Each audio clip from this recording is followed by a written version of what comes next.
The first thing she said to me was not her name. She sat down across the table in the bureau office on Camp Street, New Orleans, smoothed her dress with both hands, and said, "I need you to write fast. I have been waiting 18 years to say these names, and I am going to say all of them." I told her I would write as fast as I could. She said, "You won't be fast enough, but try." That is the account of Elias Marsh, Freedmen's Bureau officer, New Orleans Field Office, September 1865. His report on what followed, 11 days of uninterrupted testimony, was filed, sealed, and then lost inside a box of administrative records that sat in a federal warehouse in Baton Rouge for 94 years. It was rediscovered in 1959 by an archivist named Dorothy Fontenot, who was cataloging unclaimed bureau records for the Louisiana State Archives. Box 34F, 3 folders, one sealed with red wax that had never been broken. Inside, 211 handwritten pages, a list of 847 names, birth dates, family connections, real names alongside the names the plantation records had assigned. And at the top of the first page, in Marsh's careful hand, a single note. She has not written a single word. Every name is held in her mind perfectly. I have verified 47 entries against official records. All 47 are accurate. This is the story of the woman who dictated those 847 names. Her name was Cora. The last name was never recorded. She was born approximately 1822, somewhere in Louisiana. She spent 18 years memorizing everything they told her she was not allowed to know. Then she gave it all away. She never found what she was looking for. But we'll get to that. This channel investigates the histories that were deliberately buried, cases hidden, suppressed, or deliberately destroyed because they challenged everything we thought we knew. Before we go back to 1849 Louisiana, hit subscribe. We release one deep investigation every week. Next week, we're releasing a case from Georgia, 1871, involving a church, a ledger, and 14 children who were never supposed to be found. That investigation is already complete. The only question is whether you'll be here to see it. Drop a comment. What state are you from? Because what happened in Louisiana might be closer to your home state's history than you want to believe. To understand what Cora built inside her mind over 18 years, you first have to understand who she was before she built it. Cora grew up on the Beanville plantation, 30 miles north of New Orleans along the west bank of the Mississippi. Red clay roads, sugarcane fields that stretched to the tree line, the smell of boiling cane during harvest season, sweet and thick and suffocating, like the air itself had turned to syrup. She was the daughter of a woman named Josephine, who worked as a seamstress in the plantation house. Josephine taught Cora 2 things: how to keep her face still when she was frightened, and how to listen to a conversation in the next room without appearing to listen. By the time Cora was 12, it was clear that her memory was different from other people's memory. She could hear a hymn once and reproduce it note for note 3 months later. She could be told a list of 30 items and return with all 30 without error. She could repeat word for word a conversation she had overheard 2 weeks prior. She hid it. A smart slave was a dangerous slave. That's what they said. I watched what happened to Henry Beaumont when the overseer realized he could read. You learned fast. What you could do inside your own mind was yours. The moment you showed it to anyone else, it belonged to them. She learned to make mistakes on purpose. She learned to pause too long before answering simple questions. She learned to look confused at the edge of confusion. Thomas, the man who started everything. She was 26 years old when everything changed. His name was Thomas. He worked the fields in the section they called the Far Quarter, beyond the second levee. He was a large man with careful hands.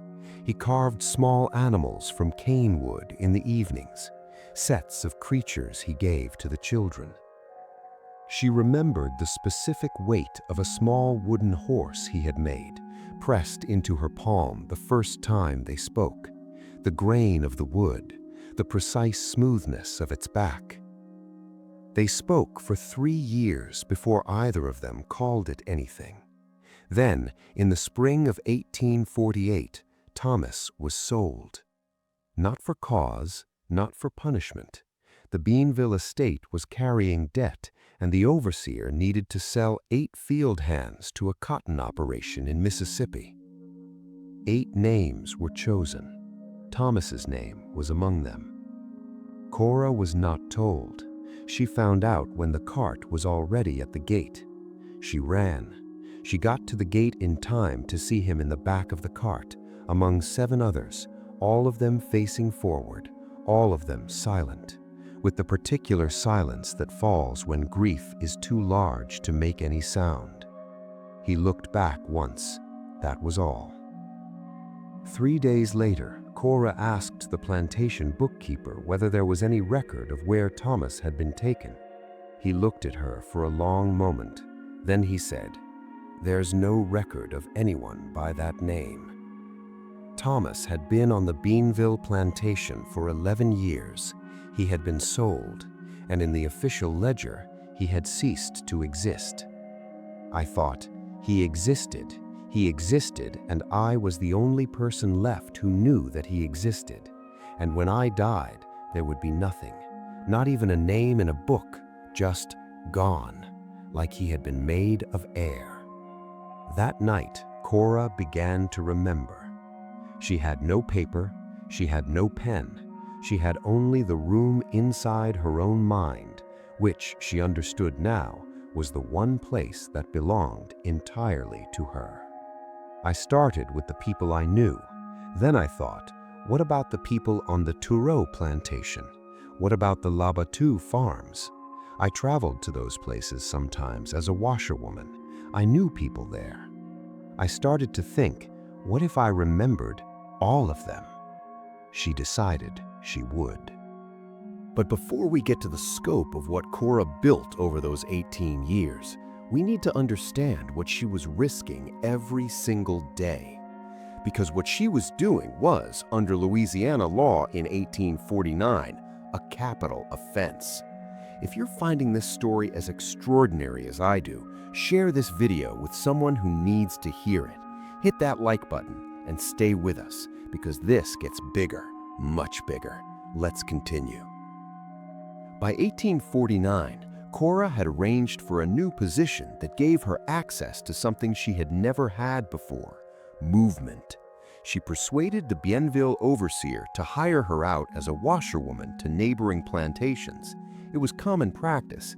The enslaved person moved, they met other people, they saw other worlds.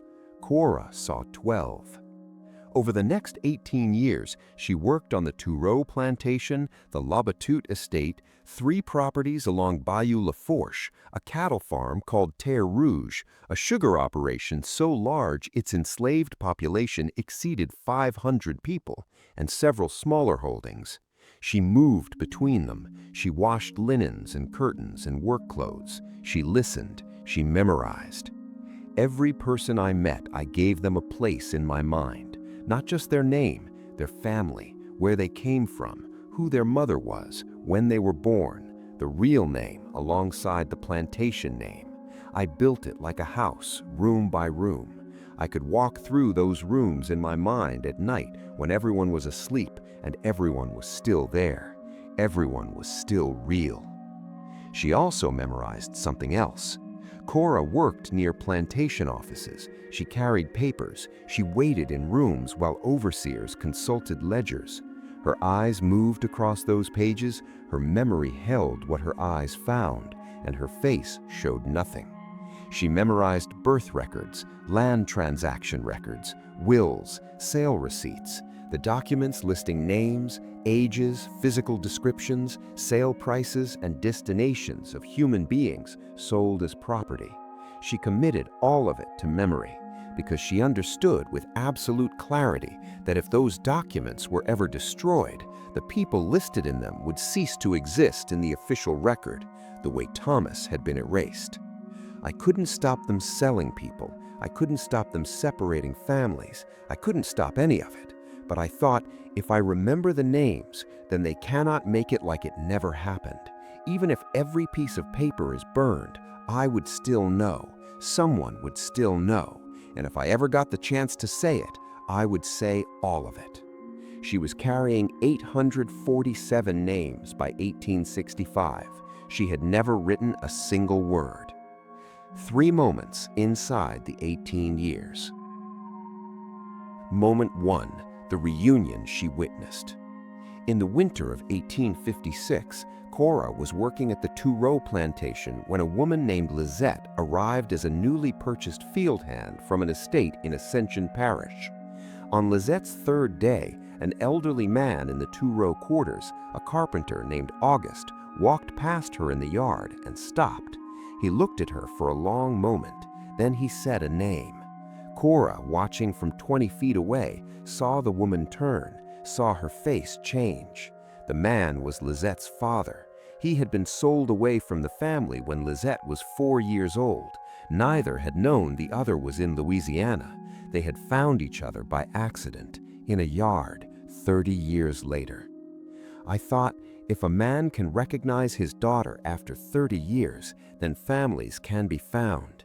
If someone knew where to look, I thought, I need to know everything, not just names, families, the thing that made them real to each other. The scope of what she was building changed that day. She was no longer memorizing names, she was memorizing families. Moment 2, the record she saved. In 1859, Cora was working at a plantation on Bayou Lafourche when its owner died, leaving a contested will and a mountain of debt. His heirs immediately began destroying the estate records, ledgers, sale receipts, birth records, everything that might document the extent of his liabilities. Cora spent 4 days in the estate office, carrying boxes of papers to be burned, watching what was being destroyed. She read every page she could reach. In those 4 days, she committed to memory 112 names from the Caillou records before the ledgers were incinerated in the yard. She stood 20 feet from the fire. She watched the smoke rise over the bayou, and she did not look away. I kept every name, all 112. They burned the paper. I kept the names. As long as I was alive, those 112 people had a record. I was their record. Moment 3, what she risked every single day. In 1861, an overseer on the Labatut estate noticed that Cora spent more time near the plantation office than her washing duties required. The estate manager called her in. He asked her plainly what she was doing near the office. Cora told him she had been looking for the supply room, had gotten turned around, and was embarrassed to ask directions. The estate manager looked at her for a long moment. The room smelled of pine resin and old paper. A fly traced slow circles near the window. Cora's breathing was controlled. Her hands were still. Her face showed nothing but mild, tired confusion. He told her to get back to her work. She did. Every day was like that. Every day I was one wrong look away from losing everything. Not just my life, all of them. 847 people. If I died before I could say the names died with me. I was terrified of dying, not for myself, for them. But here's what Cora couldn't have known in 1861. The things she was preserving, the family connections, the real names, the birth records, would matter in ways she couldn't have imagined, because in 4 years, everything would change. In 4 years, something called the Freedmen's Bureau would begin operating in Louisiana, and a man named Elias Marsh would sit down across from her and pick up a pen.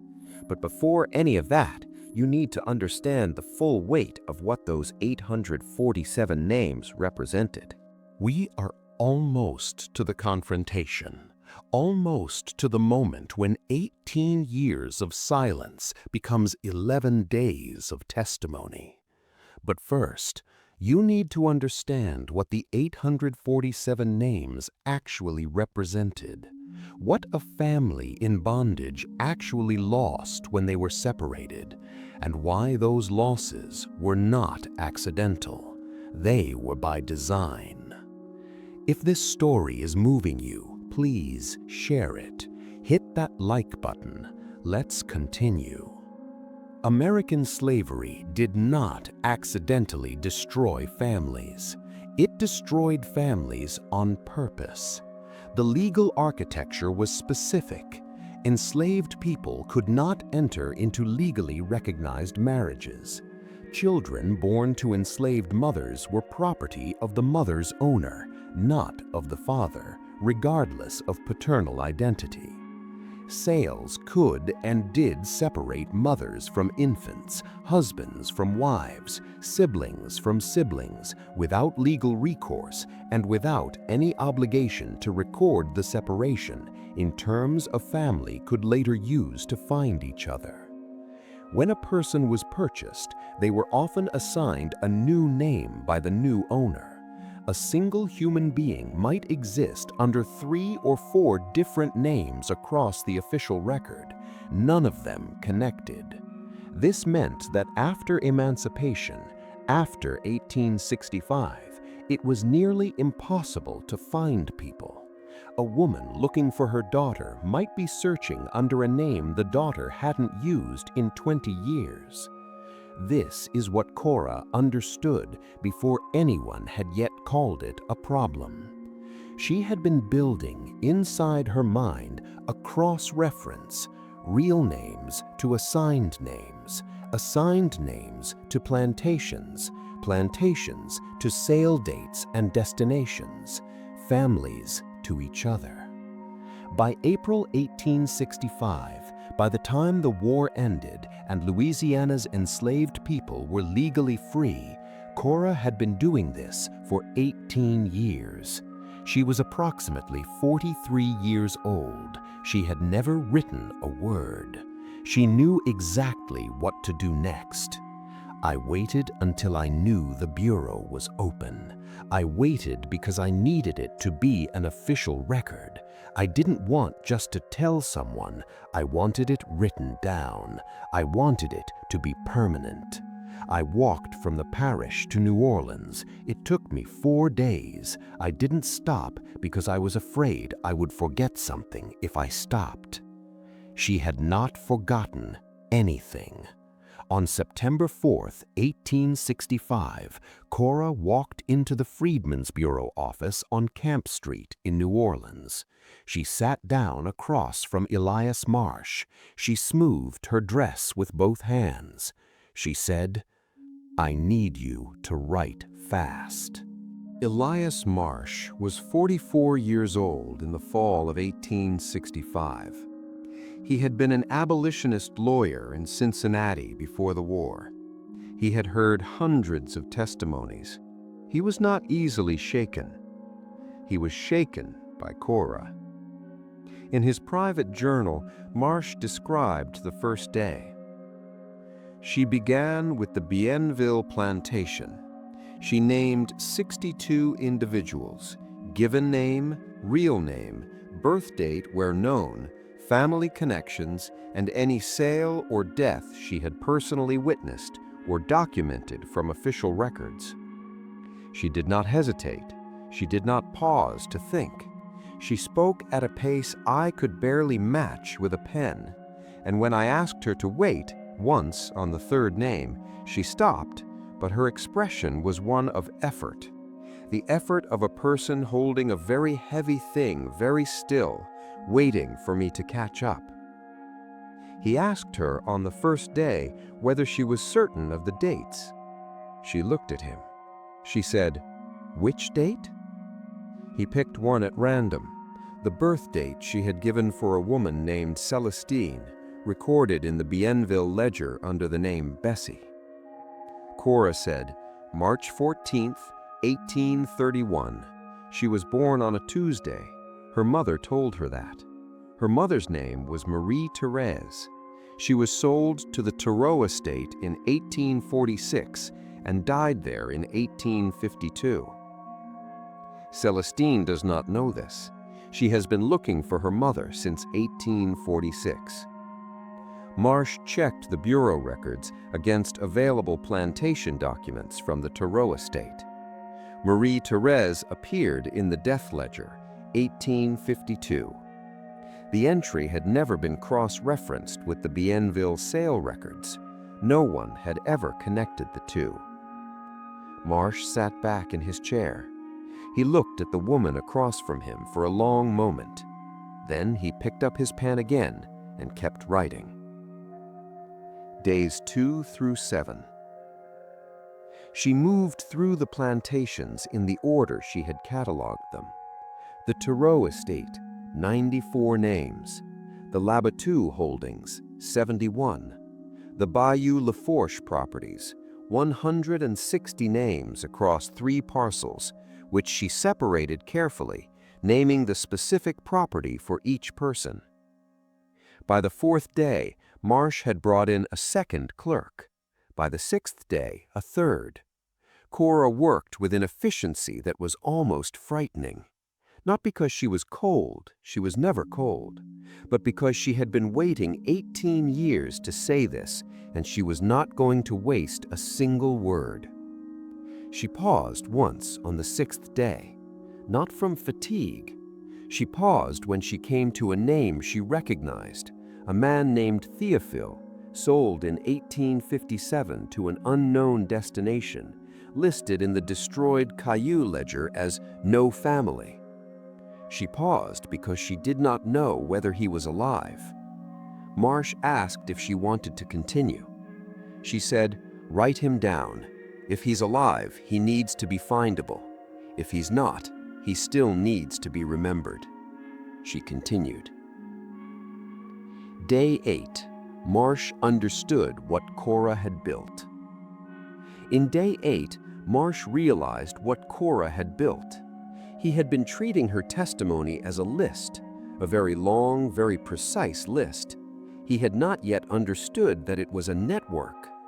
On Day 8, Cora began dictating the cross-references, the connections between people on different plantations. Siblings sold to different estates who were now within 30 miles of each other. Couples separated by a sale whose current owners' properties were adjacent. Mothers and children sold in the same transaction but assigned to different sections who might not know they were in the same parish.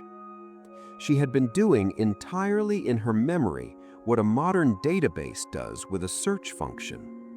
I thought of it like the bayous. Every bayou connects to every other bayou if you know how to follow them. I was following the connections. Every person is connected to someone else. I just had to find the path. Marsh wrote in his private journal that night, "What she has built inside her mind is not simply a list of names. It is a reconstruction of a destroyed world. She has preserved in living memory what the system spent 200 years trying to ensure would never exist. A record. Not the plantation's record, not the owner's record. A record of the people themselves." Think about that for a moment. 18 years. No paper, no pen, nothing but the inside of her own mind. And what she produced, what she dictated over 11 days to 3 bureau clerks, was more accurate, more complete, and more useful than anything the official record contained. In a system specifically designed to make people impossible to find, one woman had built a map that could find them. And in the weeks after her testimony, they they began to use it. The Bureau began acting on Cora's testimony in October 1865. The first family was reunited on October 17, 1865. A woman named Delphine, who had spent 7 years believing her younger brother had died on a cotton estate in Mississippi, was brought to the Bureau office in New Orleans. Her brother, whose name Cora had recorded along with his sale destination, was located through the Bureau's Natchez office. He had survived. He was living as a free laborer 20 miles from Natchez. He arrived in New Orleans in November. Marsh was present for the meeting. He wrote nothing in his official report about what the reunion looked like, but in his private journal he described it in one sentence. "I have been present at many things in my professional life. I have never witnessed anything like this." By December 1865, 11 families had been reconnected. By the end of 1866, 22. By spring 1867, the number had reached 34. 34 families across 2 states, reunited using information that existed nowhere in any official record. Information that existed only in the mind of a woman who had spent 18 years walking between plantations with a basket of other people's laundry, memorizing everything she was never supposed to know. Marsh noted that she never cried at these reunions. She watched with an expression I cannot adequately describe. Not happiness exactly, though she was glad. More like the expression of a person who has been carrying something very heavy for a very long time and has finally been allowed to set it down. But not all the way down. Never all the way. Because Cora was still looking for something. She was looking for Thomas, the man sold from the Bienville plantation in 1848, the man whose erasure had started all of this. The Bureau searched. Marsh corresponded with offices in 5 Mississippi counties. They did not find him. The last documented reference to Cora in Marsh's records is dated March 1867. It is a note in his private journal. She came to the office today to ask whether there was any news of the man she had described. There was none. She sat with this information for a long time, perhaps 3 minutes in complete silence. Then she stood up, thanked me, and left. She has given 34 families back to themselves. She is still looking for one. After March 1867, Cora disappears from the record. She is lost in exactly the way she spent her life trying to ensure no one else would be lost. Elias Marsh continued working for the Freedmen's Bureau until its dissolution in 1872. He returned to Ohio and resumed a law practice. He died in 1891. His private journal was donated to the Ohio Historical Society by his daughter in 1924. It sat in a box of personal papers until 1978, when a researcher named Gerald Thibodeau traced it to the Baton Rouge warehouse. He found box 34F. He found the 211 pages. He also found Marsh's final entry concerning Cora, dated November 1869, 4 years after her testimony. I have spent 4 years trying to understand what Cora represented, and I find I cannot put it in proper legal or administrative language, and I am a lawyer, so this disturbs me. What I can say is this: she is not extraordinary because she was exceptional. She is extraordinary because she is what human beings do when they refuse to be erased. I do not know where she is. I think of her often. I hope she found him. He never learned whether she did. Neither do we. Of the 847 names Cora dictated, researchers have verified 312 against surviving plantation documents. In every single verified case, she was right, not one error. The 34 families she reunited are documented in bureau records. For the majority of the 847 people she named, no further records have been located. They exist in her testimony and nowhere else. Thomas was never found. Researchers have not stopped looking. If you held those 211 pages in your hands, if you read the name of someone's great-great-grandmother recorded by a woman who memorized her across a laundry basket in 1853, would you know what to do with that? If you knew that someone had spent 18 years carrying your family's name inside her mind just so you could exist in the record, what would you owe her? If this story moved you, and I hope it did, please share this video, hit that like button, subscribe to the Sealed Files Official. Every week we open another case that history tried to close. Next week, Georgia, 1871, a church, a ledger, and 14 children who were never supposed to be found. That investigation is ready. We'll see you there. She gave 34 families back to themselves. She is still looking for one. Subscribe to the Sealed Files for more hidden histories they tried to erase. Hit the bell to uncover another story that history buried. Every week, a case the world forgot. Subscribe to make sure you don't miss it.